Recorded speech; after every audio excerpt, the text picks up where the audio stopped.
मध्य प्रदेश में सीएम शिवराज सिंह चौहान के कैबिनेट में घूसखोर मंत्री हैं। जी हां, ये सवाल इसलिए उठ रहे हैं क्योंकि एक डायरी मिली है और उस डायरी में जो बातें लिखी हैं उसके बाद ये सवाल वाजिब तौर पर खड़े हो रहे हैं। क्या शिवराज के दो मंत्रियों ने रिश्वत ली है?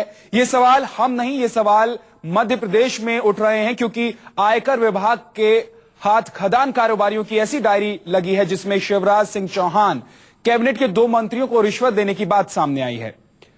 मध्य प्रदेश में हवाला जैसे घूसकांड का खुलासा अंग्रेजी अखबार इंडियन एक्सप्रेस की एक रिपोर्ट में हुआ है। आयकर विभाग के हाथ खान कारोबारियों की डायरी लगी है जिसमें मध्य प्रदेश के दो मंत्रियों को रिश्वत देने की बात लिखी है। इनमें से एक मंत्री का नाम है राजेंद्र शुक्ला। जी हां, एक मंत्री का नाम राजेंद्र शुक्ला है जो कि खनिज संसाधन मंत्री हैं, जबकि दूसरे मंत्री हैं लक्ष्मीकांत शर्मा। लक्ष्मीकांत शर्मा शिवराज कैबिनेट में तकनीकी शिक्षा मंत्री हैं। हालांकि दोनों मंत्रियों ने रिश्वत लेने की बात से साफ साफ इनकार किया है, लेकिन डायरी में जो कुछ लिखा है और आयकर विभाग की तरफ से जो कुछ आयकर विभाग के हवाले से जो कुछ रिपोर्ट छापी गई है अखबार में, उसके बाद इन दो मंत्रियों को लेकर शिवराज सिंह चौहान घिर गए हैं। आयकर विभाग ने मामले की जांच के लिए सीबीआई, एनफोर्समेंट डायरेक्टरेट और लोकायुक्त से संपर्क साधा है। आपको बता दें कि एक डायरी मिली है, एक डायरी हाथ लगी है आयकर विभाग की और उस डायरी में शिवराज सिंह चौहान के दो मंत्रियों का नाम है और इन दोनों मंत्रियों पर आरोप है रिश्वत लेने का।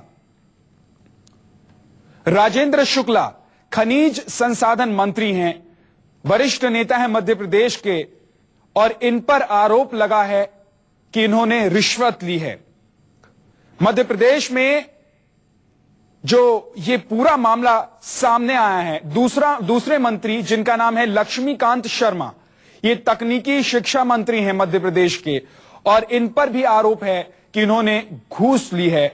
रिश्वत कांड में इनका भी नाम सामने आ रहा है। ये पूरा जो ब्यौरा है वो एक डायरी के जरिए निकला है और ये डायरी आयकर विभाग के हाथ लगी है। इंडियन एक्सप्रेस में इस खबर को छापा गया है। आपको बता दें कि ये जो दो मंत्री हैं, इन दो मंत्रियों के अलावा कुछ और सरकारी कर्मचारियों पर भी रिश्वत के आरोप लगे हैं, लेकिन खासतौर से इन दो मंत्रियों का नाम सामने आने के बाद शिवराज सिंह चौहान घिर गए हैं।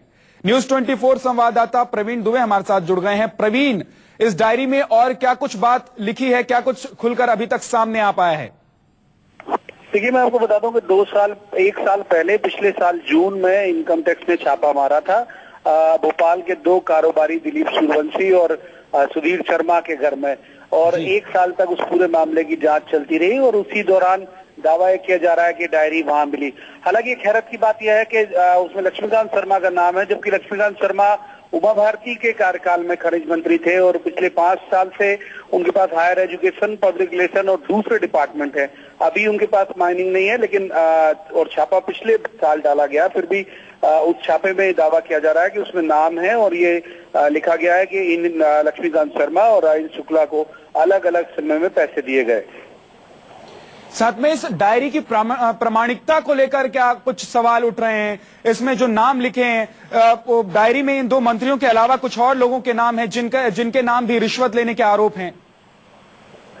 जी हाँ, माइनिंग डिपार्टमेंट से जुड़े हुए जो सेक्रेटरी हैं, प्रिंसिपल सेक्रेटरी हैं, उनका भी जिक्र है, पद नाम उनका भी है, उनका नाम भले ही नहीं है लेकिन उनकी पोस्ट लिखी हुई है, अंडर सेक्रेटरी का नाम भी इस डायरी में लिखा हुआ। हालांकि जो हमारी बीजेपी के सोर्सेज से बात हुई और जो इन दोनों मंत्रियों के जो करीबी उनसे भी बात हुई, उनका ये कहना है कि ये जाहिर तौर पर एक पॉलिटिकल साजिश हो सकती है ये पूरा मामला, क्योंकि खासतौर पर लक्ष्मीकांत शर्मा के करीबियों का कहना है कि वो जब 5 साल से माइनिंग उनके पास है ही नहीं डिपार्टमेंट, तो इस समय उनका नाम उसमें लिया जा रहा है, यानी इसके पीछे चूंकि इलेक्शन नजदीक है तो कोई पॉलिटिकल साजिश भी हो सकती है।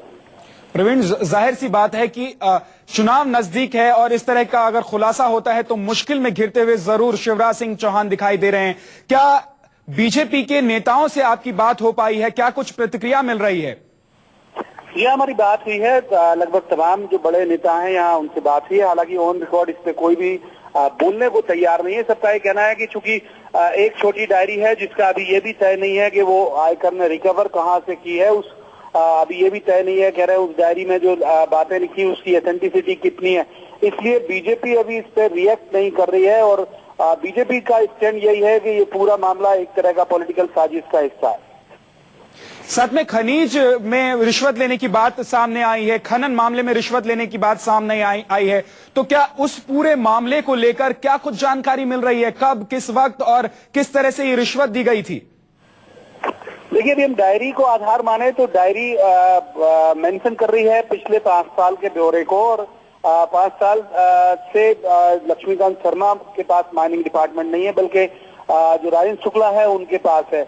और राजेंद्र शुक्ला भी इस बात पे इनकार कर रहे हैं कि ऐसा कोई लेन देन या कोई डीलिंग उनके चलते हुई है।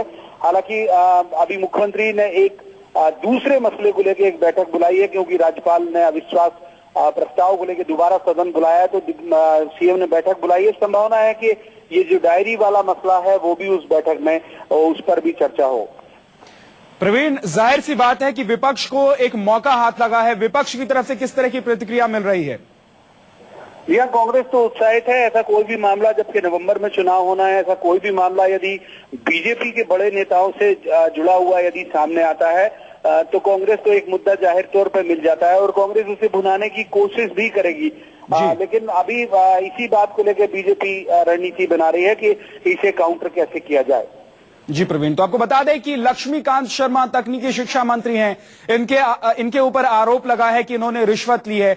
इसके अलावा 2 मंत्री हैं, दोनों मंत्रियों पर रिश्वत लेने का आरोप है। एक डायरी मिली है आयकर विभाग को और उसी डायरी के हवाले से ये खुलासा किया गया है। आइए आपको जरा बता देते हैं कि इन दोनों मंत्रियों ने किस तरह से सफाई दी है और क्या कुछ कहा है अपनी सफाई में।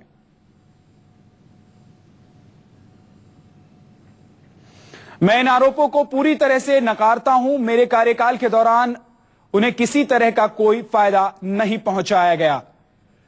ये राजेंद्र शुक्ला, जो कि खनिज संसाधन मंत्री हैं मध्य प्रदेश के, उन्होंने सफाई देते हुए ये बातें कही हैं। इसके अलावा जिस संदर्भ में मेरे नाम लिया जा रहा है, मैं उससे इनकार करता हूं। इस मामले से मेरा कोई लेना देना नहीं है। यह बात लक्ष्मीकांत शर्मा की तरफ से कही गई है, सफाई पेश की गई है। तकनीकी शिक्षा मंत्री हैं मध्य प्रदेश सरकार में। इन 2 मंत्रियों का नाम सामने आया है। प्रवीण, दोनों मंत्रियों ने सफाई दी है, लेकिन मामला आगे बढ़ेगा, जांच होगी। आयकर विभाग ने इसको लेकर आगे भी सिफारिश की है।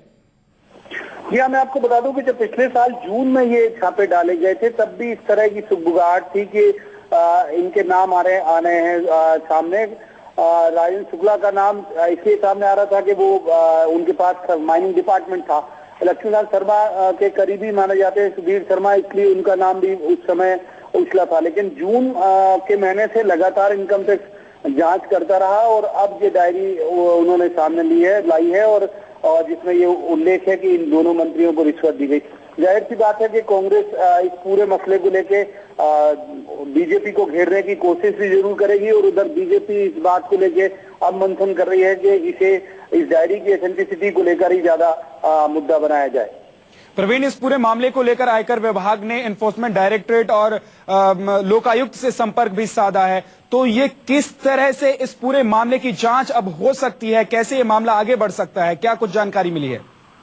देखिए, लोकायुक्त में तो पिछले साल जून में छापे के तत्काल बाद उन्होंने जुलाई के महीने में लोकायुक्त को इनकम टैक्स ने पूरी सूचना दे दी थी कि इस छापे में उसे मिला क्या और किसकी क्या भूमिका है।